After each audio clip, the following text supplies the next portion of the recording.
Extracts from the text on national prejudices. First है, as I am one of that sauntering tribe of mortals who spend the greatest part of their time in taverns, coffee houses and other places of public resort. लेखक अपने बारे में बता रहा है। ऐसे के बारे में तो आपको पता ही है कि ऑन नेशनल प्रेजुडिस में वो बताता है कि किस तरह से हमें अगर अपने देश से प्यार करते हैं तो दूसरे देशों की बुराई नहीं करनी चाहिए और दूसरे देशों के प्रति प्रेजुडिस भी नहीं रखने चाहिए कि इस देश का आदमी तो बेकार ही होगा या हमारा ही देश सर्वश्रेष्ठ है, बाकी सारे देश के लोग बेकार है, ऐसा नहीं रखना चाहिए। तो ये बता रहा है इस लाइन में कि मैं सॉन्टरिंग ट्राइब का एक मॉर्टल हूँ। सॉन्टरिंग ट्राइब का मतलब मैं घूमने फिरने वाला आदमी हूँ। सॉन्टरिंग वो होता है जो घूमता है, स्थिर नहीं रहता। ट्राइब या कुछ भी कह सकते हैं आप, जनजाति, प्रवासी। मॉर्टल होते हैं इंसान। मॉर्टल कोई भी ऐसा प्राणी जो नश्वर है, जो मर जाता है एक ना एक दिन, उसको मॉर्टल कह देते हैं। इमॉर्टल उसका उल्टा होता है। तो यहाँ वो अपने अंदाज में कह रहा है कि मैं क्योंकि घूमने फिरने वाला मॉर्टल हूँ जो अपना ज़्यादातर टाइम कहाँ बिताता है, टैवर्न्स में, कॉफ़ी हाउसेस में और बाकी जो पब्लिक रिजॉर्ट के प्लेस होते हैं मैं ज़्यादातर समय वहाँ बिताता हूँ। क्योंकि जो आदमी घूमता है वो ज़्यादातर समय कहाँ रहेगा, होटल्स में रुकेगा। टैवर्न्स का मतलब यही होता है सराय, जहाँ रुकते हैं हम। कॉफ़ी हाउसेस, वहाँ कॉफ़ी हाउसेस बड़े होते हैं, क्लब वगैरह जहाँ लोग बैठ के चाय पीते हैं, तो घूमने फिरने वाले लोग तो वहीं जाएंगे फिर। या पब्लिक रिजॉर्ट के बाकी जो जगह है मैं वहाँ रुकता हूँ ज़्यादातर। I have thereby an opportunity of observing an infinite variety of characters. तो मेरे को एक अपॉर्चुनिटी होती है किस चीज़ की, ऑब्जर्व करने की अलग अलग तरीक़ों के कैरेक्टर को। यानी मैं तरह तरह के लोगों से मिलता हूँ। मुझे ये अपॉर्चुनिटी होती है कि मैं हर तरह के लोगों से मिल चुका हूँ, देख लेता हूँ। इन्फिनिट वैरायटी ऑफ कैरेक्टर्स का मतलब है कैरेक्टर्स की एक असीमित प्रकार, अलग अलग कैरेक्टर लोग मिलते हैं मेरे को। Which to a person of contemplative turn is a much higher entertainment than a view of all the curiosity of art and nature. आगे वो कहता है कि मेरे जैसा पर्सन जो कंटेम्पलेटिव टर्न का है, कंटेम्पलेटिव का मतलब होता है विचारवान, जो सोचता है, तो वो अपने बारे में कहता है। क्योंकि मैं जब इतना घूमता हूँ ना तो मेरे को तरह तरह के लोग मिलते हैं और मेरे जैसे आदमी के लिए जो बहुत ही विचारवान हो, जो हमेशा सोचता रहता है किसी न किसी टॉपिक पर, तो ये मेरे लिए बड़ा एंटरटेनमेंट होता है। उसके लिए एंटरटेनमेंट की बात क्या है, तरह तरह के लोगों से मिलना, देखना। और वैसा ही एंटरटेनमेंट जैसा कि बाकी लोगों को जब वो आर्ट और नेचर की अलग अलग चीज़ें देखते हैं तब होता है। तो मेरा एंटरटेनमेंट कब होता है, जब मैं तरह तरह के लोगों से मिलता हूँ। आगे बात समझ में? ये तो शुरू वाला है कि इंट्रोडक्शन था इसका। But my pseudo patriot had not mind to let me escape so easily. Second हम कर रहे हैं। अब यहाँ पे उनकी कोई बहस होती है किसी से, उसके बारे में बोल रहा है। उसको इसने बोला है शुडो पैट्रियट। शुडो पैट्रियट कौन होता है? पैट्रियट का मतलब होता है देशभक्त। और शुडो हमने किया हुआ है वोकैबुलरी की क्लास में, बताओ तो आपको। शुडो छद्म, नकली। तो वो एक आदमी के बारे में कह रहा है जिससे वो बात कर रहा था। वो ये कहता है कि मेरा जो वो शुडो पैट्रियट साथी था जिससे मैं बात कर रहा था, उसको उसने शुडो पैट्रियट क्यों बोला है? ओवर देशभक्ति दिखा रहा था वो, तो उसको शुडो बोल दिया, नकली देशभक्ति दिखा रहा था वो, तो उसको नकली देशभक्त बोला कि मेरा जो वो नकली देशभक्त था, हैड नो माइंड, उसका कोई इरादा नहीं था, to let me escape so easily, कि मैं उससे बचकर इतनी जल्दी निकल जाऊं। यानी वो मेरे से बहस कर रहा था तो वो मुझे हराना चाहता था बहस में, मेरे को आसानी से जाने नहीं देना चाहता था वो। Not satisfied that his opinion should passed without contradiction, he was determined to have it ratified by the suffrage of everyone in the company. दोबारा पढ़ते हैं। वो नॉट सेटिस्फाइड, वो संतुष्ट नहीं था कि उसका opinion, that his opinion should pass without contradiction, कि उसका जो ओपिनियन है वो बिना कॉन्ट्राडिक्शन के पास हो जाए। यानी उसने जो विचार दिया बहस के अंदर, वो चाहता था कि इस पे भी बहस हो, इस पे मेरे को कोई मेरा इसका विरोध करके दिखाए तो मैं सबको सही साबित कर दूंगा अपने आप को। ही वॉज डिटरमिन्ड, तो वो डिटरमिन्ड था, दृढ़ निश्चय किया हुआ था, टू हैव इट रेटिफाइड, अपने आर्ग्यूमेंट को रेटिफाइड करने के लिए। रेटिफाइड का मतलब सही साबित करने के लिए। किस तरह से? Bye the suffrage of everyone in the company, company के अंदर जितने भी लोग थे उनके सफरेज से। सफरेज का मतलब वोट डाल देना या अपना व्यू जताना। जैसे मैं आप सभी चारों से पूछता हूँ कि तुम इस बारे में क्या सोचते, तुम्हारा विचार, तो वो चीज़ क्या हो गई, सफरेज। तो वो जो आदमी था शुडो पैट्रियट जिसको बोला, वो ये चाहता था, वो कहता था कि मेरी बात एकदम सही है, भले ही यहाँ कंपनी में जितने भी लोग हैं ना उनसे पूछ के देख लो, मैं ही सही हूँ। वो ये बात साबित कर देना चाहता था।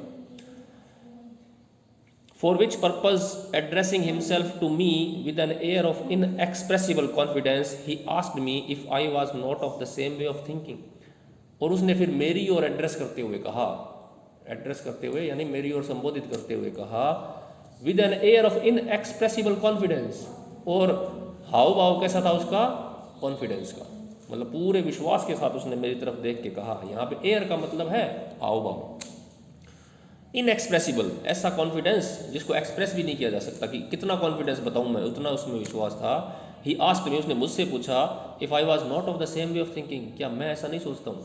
उस आदमी ने क्या कहा था कि इंग्लिश लोग बेस्ट होते हैं दुनिया में और बाकी सब होते हैं खराब। अब ये दोनों ही इंग्लिश मैन हैं, दोनों ही अंग्रेज हैं। तो वो ओलिवर गोल्डस्मिथ जो राइटर है ना, वो ये कह रहा था कि उसने मुझे इस तरह से देखा कि जैसे उसकी बात में तो कोई गलती निकाल ही नहीं सकता। उसने मेरी और इतने कॉन्फिडेंस से देखा। क्यों भी, अब जैसे अपने बात करें, मैं आपको ये कहूँ भी इंडियन लोग बेस्ट हैं, है कि नहीं है, तो मैं यही मानूंगा भी मेरी यहाँ मिलाएंगे। पर वो गोल्डस्मिथ इस विचार का नहीं था। वो कहता था, उसका विचार अलग था, लेकिन वो उससे अपनी बात मनवाना चाहता था किसी भी हालत में। विरोध, अपोजिट चीज़ें। Third, the English, who though undoubtedly brave and generous, were at the same time rash, headstrong and impetuous, too apt to be elated with prosperity and to despond in adversity. अब Oliver Goldsmith ने इस paragraph में अंग्रेज़ों की कमियां बताई हैं।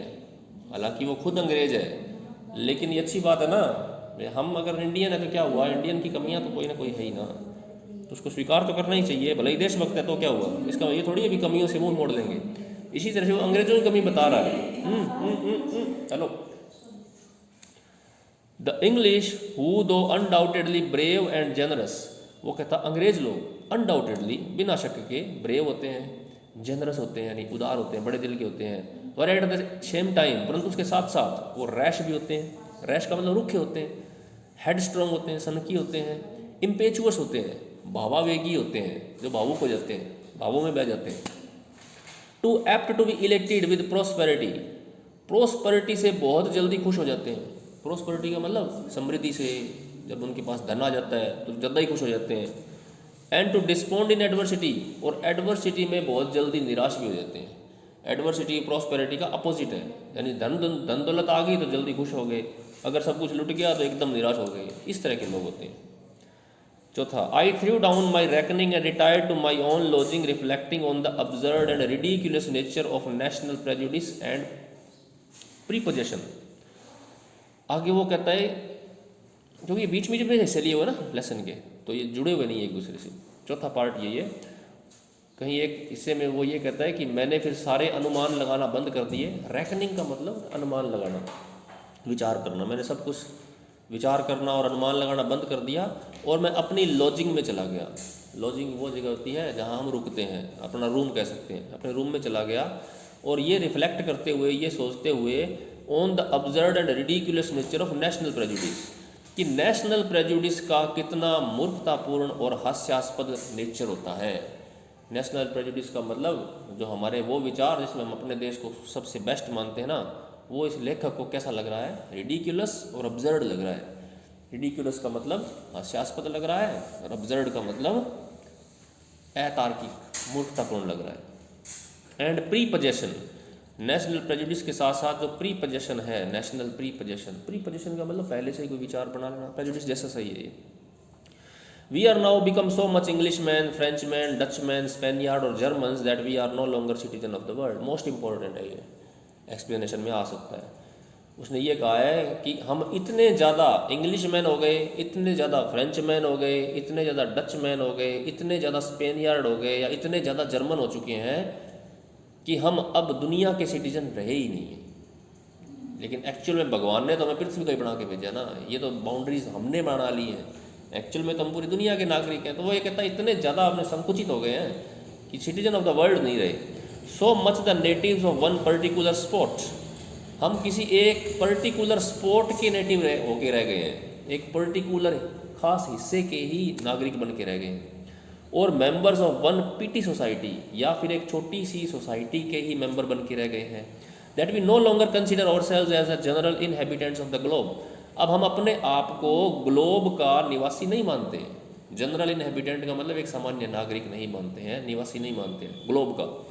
हमने कभी ये नहीं सोच के देखा कि तेरा मेरा क्या है, दुनिया सारी एक ही तो है ना।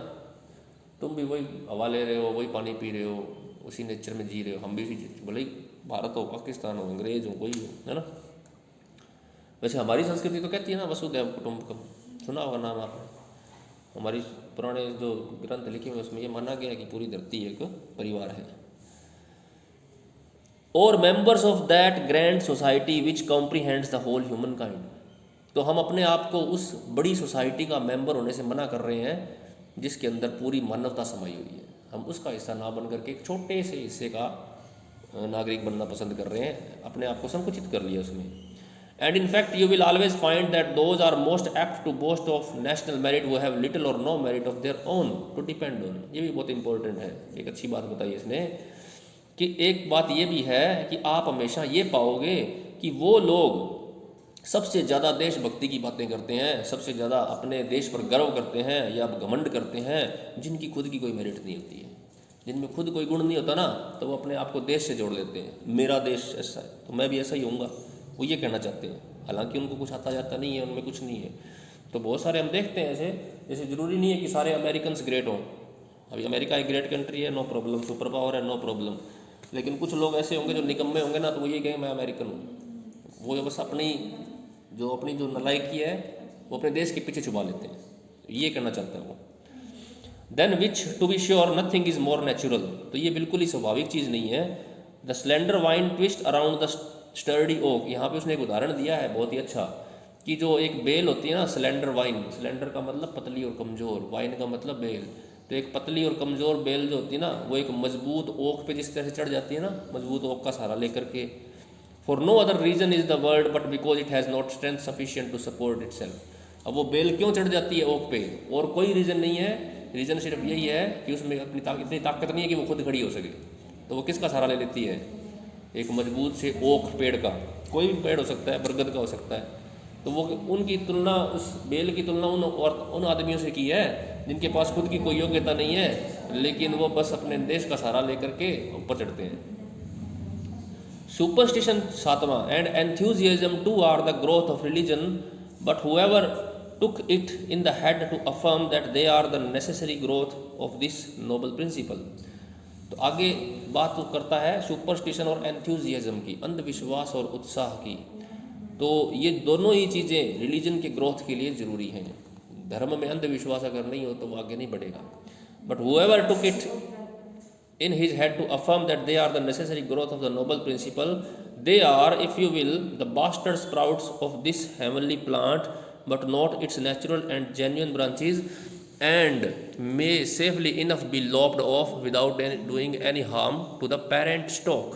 तो धर्म को और अंधविश्वासों को और अति उत्साह को उसने ये बताया है कि ये खरपतवार की तरह हैं, या एक पेड़ के वो हिस्से हैं जिनको हम काट भी दें तो पेड़ के ऊपर कोई फ़र्क नहीं पड़ता। कई बार पेड़ की छंगाई नहीं होती है ना, तो इधर उधर से नीचे उधर से वो शाखाएं निकल जाती तरह तरह की। अगर हम उन शाखाओं को काट दें तो उस पेड़ पे कोई फ़र्क नहीं पड़ता, उल्टा वो और अच्छा हो जाता है। तो वो यही कह रहा है कि ये जो नेगेटिव चीज़ें हैं ना, धर्म के अंदर आते अंधविश्वास, अति उत्साह आ जाता है, ओवर ये सूडोप्रेटिविज्म आ गया जो, तो इनको हम निकाल भी दें तो उस पर कोई फ़र्क नहीं पड़ेगा। May perhaps till once they are lopped off this goodly tree can never flourish in perfect health and vigour. 8वां, it is not very possible that I may love my own country without hating the natives of other countries. ये इस पाठ का मूल सार है। ये बहुत अच्छे से याद भी होना चाहिए आपको। लेखक का यही बात कहना चाहता है पूरे हिस्से में कि it is not very possible that I may love my own country without hating the natives of other countries. Question mark है आगे। वो ये कह रहा है कि क्या ये बात पॉसिबल नहीं है क्या कि मैं अपनी कंट्री को बिना दूसरी कंट्री के नफरत किए प्यार कर लूँ। अपनी कंट्री को प्यार करने के लिए क्या ये ज़रूरी है कि दूसरी कंट्री से नफरत करूँ मैं? ये तो ज़रूरी नहीं है ना। तो ये एक ऐसा क्वेश्चन है जिसका आंसर एक्सपेक्ट नहीं है, ये रेटोरिकल क्वेश्चन होते हैं, इसके अंदर ही आंसर छुपा हुआ होता है कि यस ये सही है बात, ये पॉसिबल है कि हम दूसरे देशों को नफरत किए बिना अपने देश से प्यार कर सकते हैं। तो हम भारत से अगर प्यार जताते हैं तो इसका मतलब ये थोड़ी है कि पाकिस्तान को गालियाँ देंगे तो ही भारत का प्यार साबित होगा, ये तो ज़रूरी नहीं है। पाकिस्तान में हो सकता है अच्छे लोग भी रहते हों, उनकी तारीफ़ की जा सकती है, चाइना में हो सकता है अच्छे लोग रहते हों, तो भारत की देशभक्ति दिखाने के लिए ज़रूरी नहीं है कि हमें किसी दूसरे देश की बुराई करनी ज़रूरी हो। मोस्ट सर्टेनली इट इज़, तो आगे वो जवाब भी दे देता है कि बिल्कुल पॉसिबल है ये कि बिना दूसरों की बुराई करे हम अपने देश से भक्ति साबित कर सकते हैं। But if it were not I must own I should prefer the title of ancient philosopher viz a citizen of the world. आगे वो कहता है कि मैं खुद को किसी एक देश से सीमित नहीं करना चाहूँगा, मैं क्या बनना चाहूँगा, citizen of the world. To that of an English man, a French man, an European, a European आएगा, एन नहीं आएगा, or to any other appellation whatever. तो वो कहता मैं सिर्फ दुनिया का नागरिक रहना चाहूँगा, ना कि English man, French man, European या कोई और जो सैल्यूटेशन मिलता है मेरे को, किसी और चीज़ से संबोधन नहीं करवाना चाहूँगा मैं। तो ये जिस समय लिखा गया था ना, उस समय यूरोप में कटुता बहुत थी, यूरोप में देशों के बीच में बहुत ज़्यादा कंपटीशन था, युद्ध भी होते रहते थे, तो उस कंडीशन में ये लिखा हुआ है। अब तो यूरोप वाले काफ़ी सुधर गए हैं, इतना ज़्यादा नहीं करते, हालांकि युद्ध तो अभी भी चल ही रहा है यूक्रेन और रशिया का। तो ये उस समय का लिखा हुआ है कि हमें इतना ज़्यादा भी नेशनलिस्टिक नहीं होना चाहिए। ओके, बहुत आज के लिए जाओ आगे करें। आपको क्या करना है इसका है, ये नहीं करना है, एक्सप्लेनेशन करनी है आपको।